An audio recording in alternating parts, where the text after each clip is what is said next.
The temperature dropped to 28 degrees the night Delia started digging. She had a camp shovel, the folding kind with a fiberglass handle and a blade the size of a large man's hand. She had worn leatherwork gloves with the right index finger split at the seam. And she had a hillside, a steep clean gravel rise behind a truck stop just outside Missoula, Montana, where the highway curves west and the land climbs fast into lodgepole pine. She chose her spot the way she used to choose a vein. Carefully, without hesitation. The ground was still workable. Just another 2 weeks, and the frost would lock the top 8 inches solid. She knew exactly how much time she had. She had been calculating it for 3 weeks already, ever since she found this hillside, ever since she stood at its base and pressed her palm flat against the clay and felt what was there. The other people camped along the tree line watched her from a distance. A man named Curtis, who had a blue tarp strung between 2 pines, called over to her on the second evening. "You planning to bury yourself?" he said. He was not being cruel. He was genuinely asking. Delia did not answer right away. She set another shovelful of clay aside and looked at the shape of the hole she had made and decided it was angling 2 degrees too far north. She adjusted. "Something like that," she said. Delia Okafor was 47 years old. She had grown up in Billings, gone to nursing school in Missoula, and spent the next 19 years working emergency medicine. She was good at it, not just competent, genuinely gifted in the particular way of people who can read a body the way others read weather. She understood systems. She understood thresholds. She understood what happens to the human body when its core temperature drops 1 degree, then 2, then 3, and she had stood at that boundary enough times to know exactly where it was. She had a small house on the east side of Missoula, a 2001 Subaru Outback, a daughter, grown, living in Portland, a cat named Tobias who died in 2019 at 17 years old. In 2021, she developed a spinal compression that required surgery. The surgery went well. The billing did not. Her insurance provider denied the claim on a technicality, a pre-authorization that her surgeon's office had submitted, but that the insurer said arrived 4 hours outside the filing window. 4 hours. The appeal took 11 months. She paid out of pocket to stop the collection process while she waited. She spent her savings. Then she spent her retirement account, which cost her an additional penalty on top of the taxes. Then she ran out. The house went in the spring of 2022. She was not dramatic about it. She packed what fit in the Subaru and drove away from the driveway on a Tuesday morning in April when the sky was gray and the cottonwoods were just beginning to open. She lived in the car for 4 months. A parking lot behind a church that allowed it, then a dispersed camping area in the national forest, then a rest stop for 2 weeks that felt like the longest 2 weeks of her life. In August, she connected with a loose encampment outside Missoula. 8 or 9 people in various stages of outdoor living, tucked in the tree line behind the truck stop on the highway's westward curve. There was no formal organization to it. People helped each other when they felt like it and kept to themselves when they didn't. It was, she thought, not unlike a hospital in that way. She arrived in late August with the Subaru, a 2-person tent, and her nursing knowledge, which she no longer had a license to use professionally because she had let it lapse during the appeal process during the months when every dollar and every hour was going somewhere else. She set up the tent. She watched the season turn. She began to think about winter. Delia spent 3 weeks observing before she touched a shovel. She watched where the morning frost melted first. She watched where the ground stayed damp longest after rain.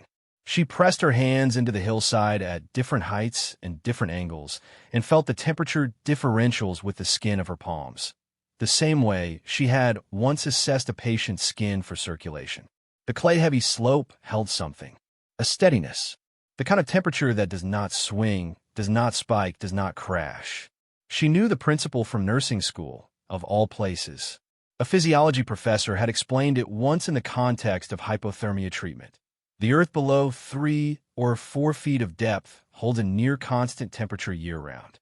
In Montana, that temperature runs between 40 and 50 degrees Fahrenheit. It does not matter if it is July or January. The deep ground remembers summer even in the coldest weeks of February. The deep ground is patient in a way the air above it is not. She had also read, years ago, about traditional earth shelters, not as a survival technique, but out of curiosity, the same way she read about most things. She remembered the key principle. It was not about generating heat inside the structure. It was about preventing the loss of body heat to the surrounding environment. A body at rest generates roughly 250 to 300 BTUs per hour. In still air at 40 degrees, that is enough to keep a small enclosed space survivable without any additional heat source. The earth walls would not let that warmth escape. The earth walls would hold it the way tissue holds warmth around a core. She needed the right spot, not too close to the tree roots. A slight downward angle at the entrance to allow cold air to pool low and drain, not collect in the sleeping chamber. A ceiling with at least 18 inches of packed earth above it for thermal mass. A south-facing orientation to catch what winter sun there was. She found her spot. She started digging. She sourced materials across 2 weeks of walking. Behind the truck stop, in the dumpster area, she found a partial roll of 6mm polyethylene sheeting, the thick black plastic used in construction as a vapor barrier. She found 8 contractor-weight garbage bags, and used, still in their box. At a construction debris pile 3 miles down the highway, she found 2 pieces of rigid foam insulation board, each 2 inches thick, each roughly 4 feet by 3 feet, scratched and dirty, but structurally sound. She carried them back one at a time, 3 miles each way, because she did not want to risk the Subaru's transmission on the gravel access road. At a flat stone outcropping near the creek, she selected stones. Specific stones. Dense, flat-faced, dry, close in size to a hardcover book. She carried them in a canvas grocery bag, 12 at a time. The other residents of the tree line watched all of this.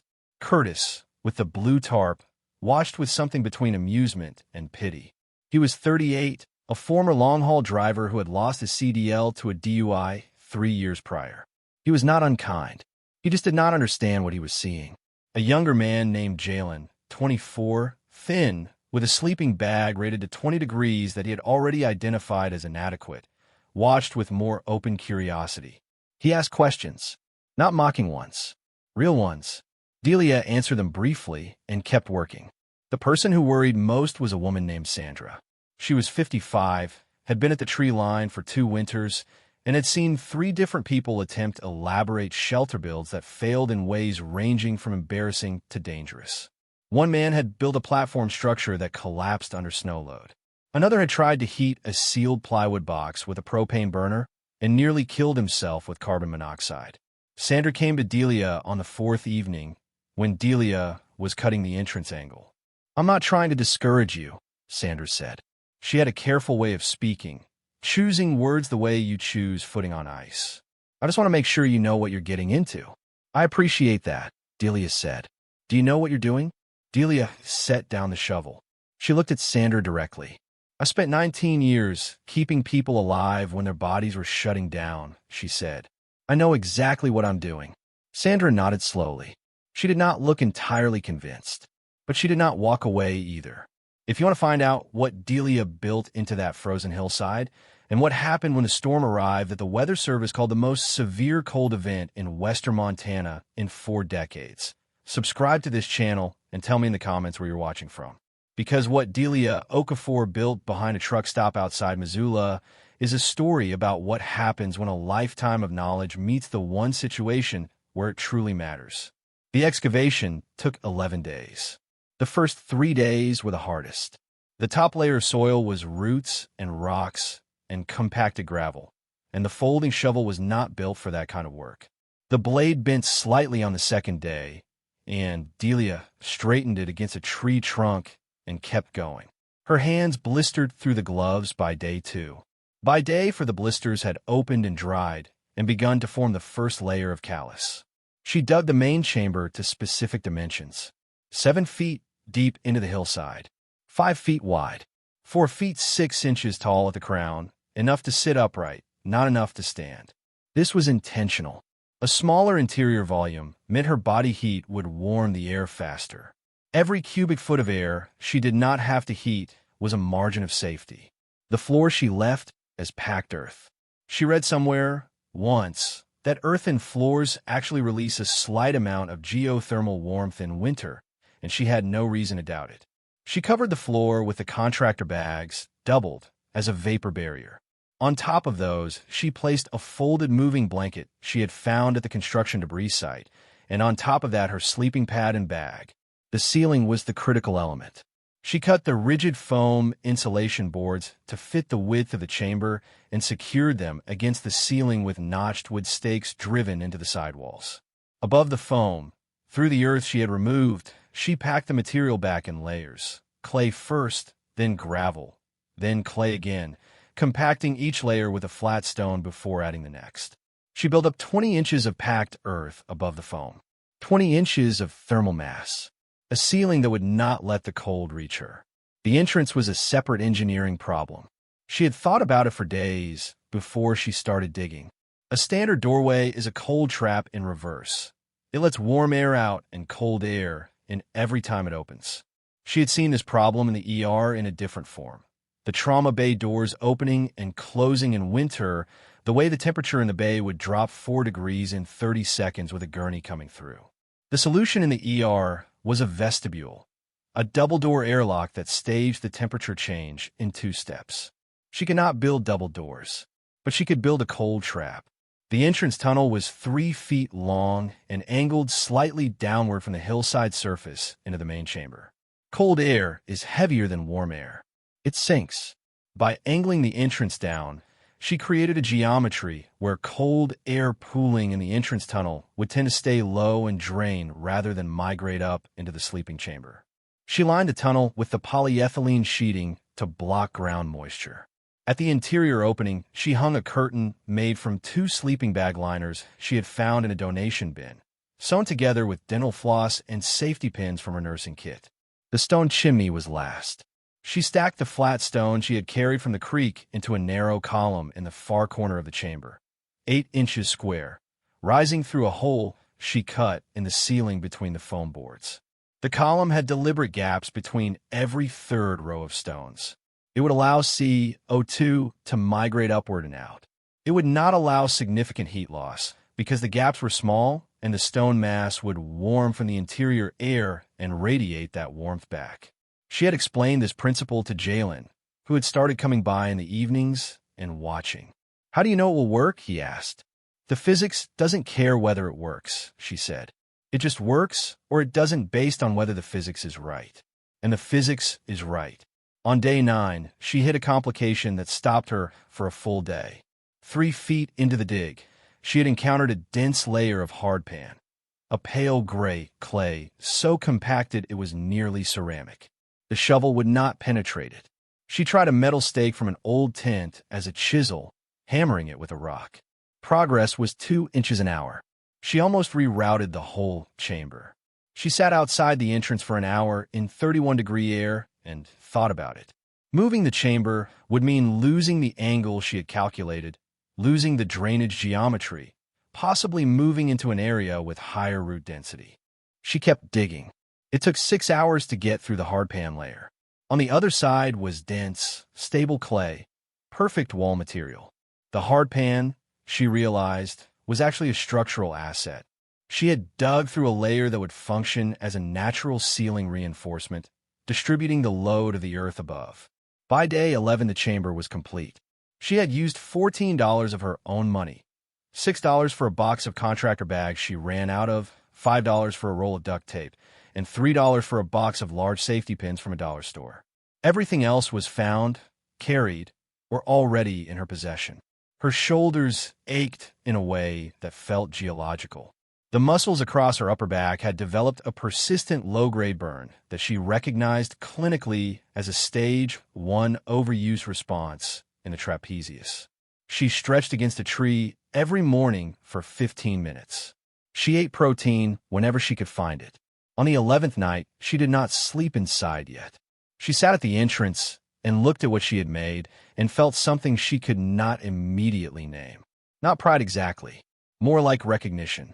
The Hillside had offered something, and she had been paying close enough attention to accept it. The person who helped her most did not arrive until day 7. His name was Piotr. He was 67 years old, Polish-born, and had spent 30 years as a mason in the Chicago area before his wife died, and his son stopped returning his calls, and he ended up, through a series of steps he described as both logical and impossible to explain, at a dispersed camp outside Missoula. He had a stocky build and hands that looked like they had been carved from the same material he used to work with. He watched Delia for 2 days before he spoke to her. On the 7th day, he crouched at the entrance to her chamber and looked at the ceiling. "Your foam boards," he said. "The seam. Cold will come through the seam." He was right. She had been thinking about it. 2 boards meeting at a joint, even a tight one, represented a thermal bridge, a pathway for cold to conduct through.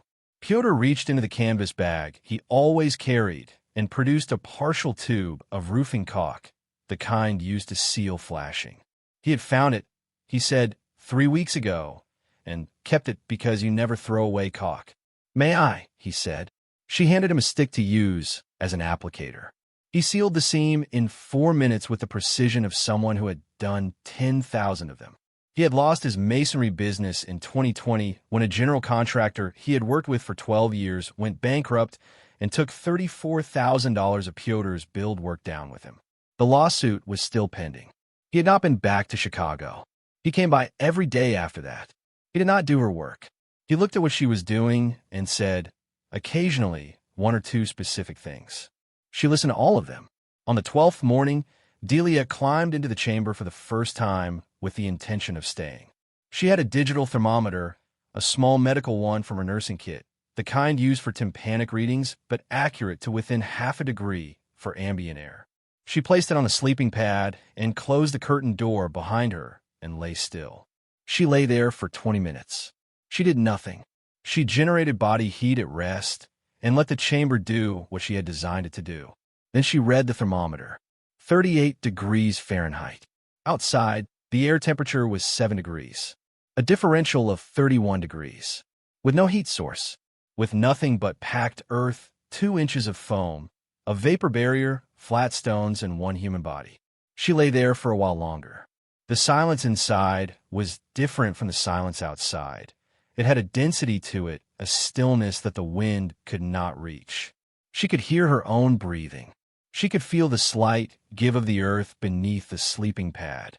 The air smelled like clay and dry leaves, and faintly of the polyethylene sheeting, a clean synthetic smell that would fade.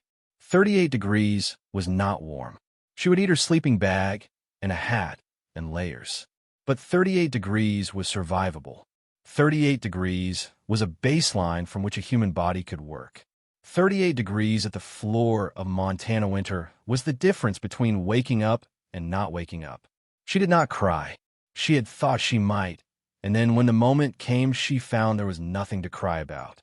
She felt only a quiet, specific satisfaction, the satisfaction of a calculation that had gone right, of physics behaving the way physics was supposed to behave. She thought about her patients, the ones who had come in at the edge, the ones whose core temperatures had fallen to 92 degrees, 90 degrees, 88 degrees, and if she had brought back 1 careful degree at a time, warming them from the outside in, protecting the heat they still had left. She had always thought of hypothermia treatment as a kind of architecture. You were building a warm environment around a failing system and waiting for the system to stabilize. She was the system now, and the architecture was holding. She stayed inside for 3 hours that first morning until the cold of the floor worked through the pad and she needed to move. She crawled out into 7-degree air that felt, after the chamber, like a wall. Jalen was standing a few feet away. He had been waiting. "Well," he said. 38 inside, she said. 7 outside. He was quiet for a moment. "That's real," he said. "Yes," she said. "It is. If you have ever felt like the thing you know most deeply, the knowledge you've spent your whole life building, was invisible to the people around you, consider subscribing to stay connected with this community. Because Delia's story is not just about shelter. It is about what happens when expertise survives the conditions that were supposed to erase it. Connection is its own kind of shelter. The National Weather Service issued its first advisory on a Wednesday in late January. By Thursday morning, it had upgraded to a warning. By Friday, it was using language that forecasters reserve for events they have not seen in a generation. Winter Storm Zelda arrived Saturday before dawn. The temperature at the Missoula airport gauge dropped to minus 14 degrees Fahrenheit by Saturday night. By Sunday morning, it was minus 19. The wind came from the northwest at 28 miles per hour sustained, with gusts to 41. Wind chill values bottomed out at minus 47 degrees. The storm did not move through. It settled. It sat on western Montana like something that had decided to stay. It lasted 9 days. On the first day, the blue tarp that Curtis had strung between the pines tore at both grommets on the windward side and collapsed into a pile of flapping plastic. Curtis was inside it when it happened. He was not hurt, but he was suddenly and completely exposed at minus 19 degrees with 28-mile-per-hour wind, and he had maybe 15 minutes before his situation became medical. He gathered what he could carry and went to Sandra's structure, a plywood lean-to she had reinforced over 2 winters into something almost solid. Sandra let him in, but the lean-to was designed for one person's body heat. With 2 people and a wind finding every gap in the plywood, the interior temperature hovered at 22 degrees. That is not safe for sleeping. That is barely safe for existing. By Sunday afternoon, Sandra's lean-to interior had dropped to 18 degrees.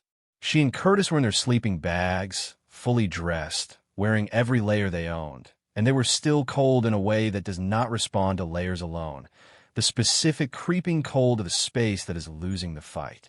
Jalen came to Delia that afternoon. He had been in his tent, which was rated to 20 degrees, and the tent had failed at minus 12 when the tent poles bent under wind pressure and the zipper froze open. "Can I come in?" he asked. "Yes," she said. She did not qualify it or explain conditions or make him ask twice. He crawled in. He lay on one side of the chamber floor, which Delia had widened slightly on day 10 in anticipation of exactly this. The interior temperature, with 2 bodies now, climbed to 44 degrees and held there. 2 hours later, Sandra appeared at the entrance. She said nothing for a moment. She looked at the hole in the hillside and then at Delia's face. "I'm sorry I doubted you," she said. "Don't be," Delia said. "Get in." Curtis came an hour after Sandra. He stood at the entrance for a moment. "I called you crazy," he said. "Behind your back. I said you were crazy." "I know," Delia said. "I'm sorry." "Curtis, get in the ground," she said. "It's minus 19. For people in the chamber brought the interior temperature to 49 degrees. The thermal mass of 20 inches of packed earth above them absorbed the body heat slowly and then began releasing it back. The stone chimney vented CO2. The curtain door held. The caulked seam held. Outside, the wind made a sound like something tearing. Pyotr arrived last. He had his own shelter, a semi-subterranean structure he had begun digging the week after he helped Delia, using her approach but adapted with a mason's understanding of load-bearing earth. His held, but he came to check on the others.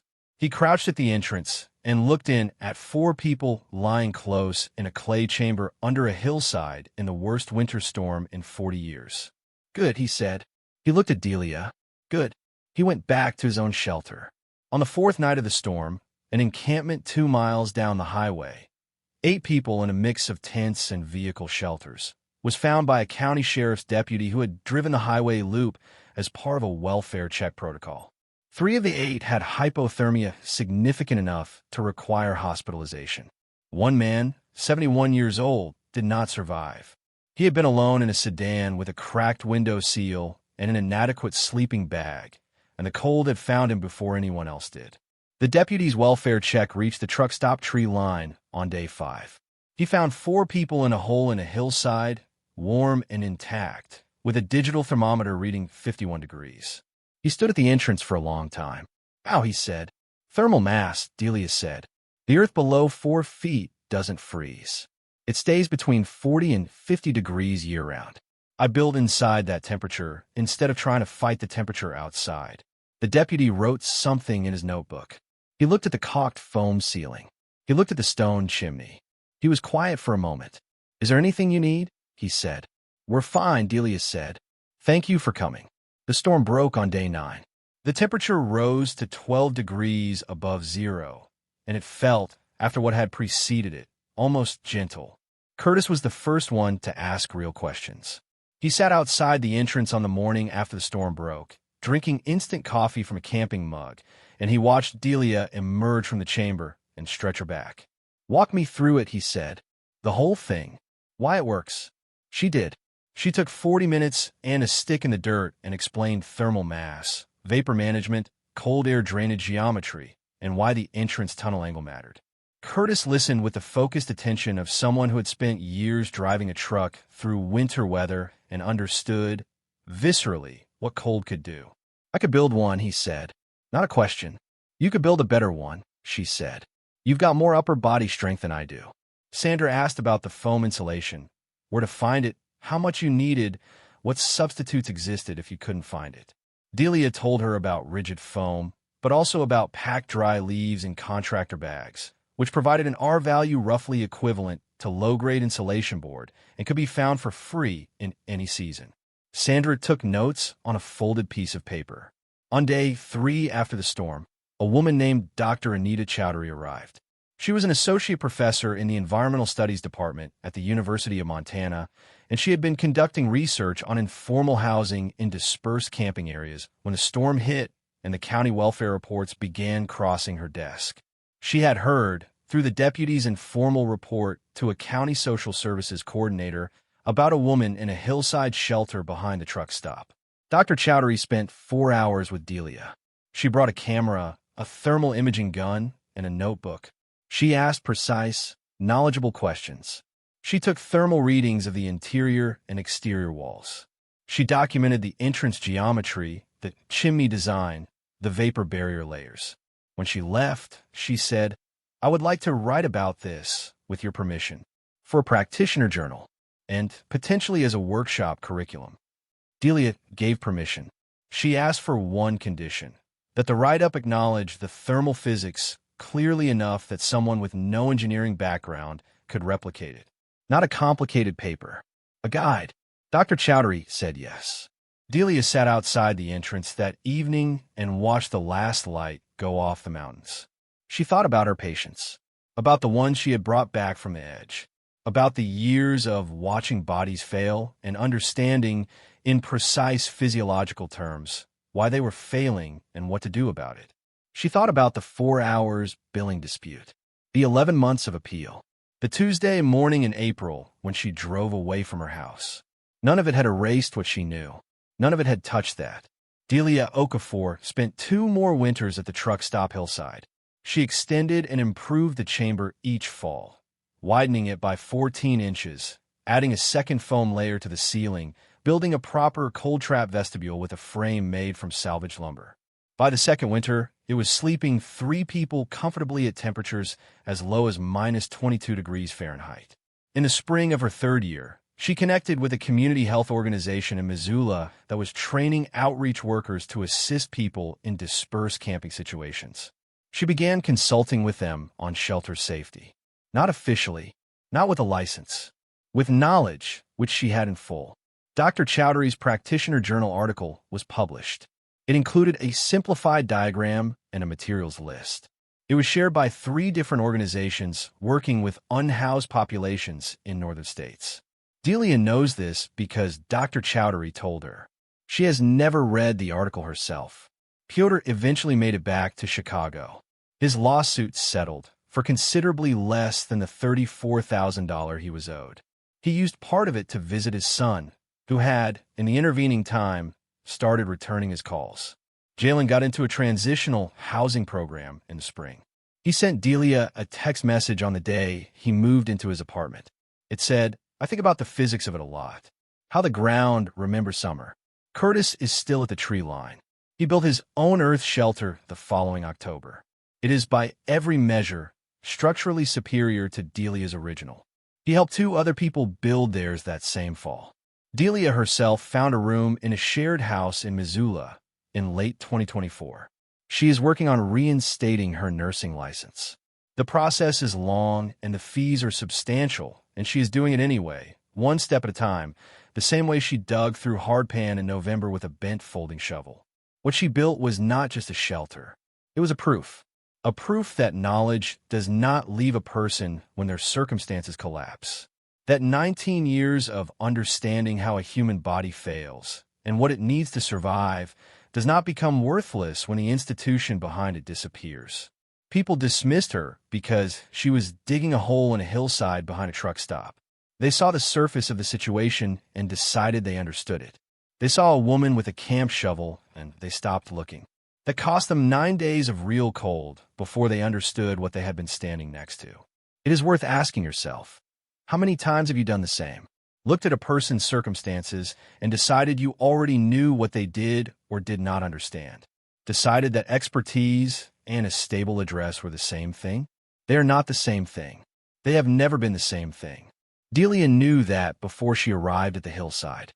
She proved it after. If you stayed with this story to the end, that means something. It means you understand that some stories take the time they take, and you are willing to give it. There is another story on this channel waiting for you right now. Another person who took what they knew and built something no one around them believed was possible. These stories exist because the people in them are worth knowing, and because the knowledge they carry deserves to be heard. Consider staying. Until next time, take care of yourself, and pay attention to who's standing next to you.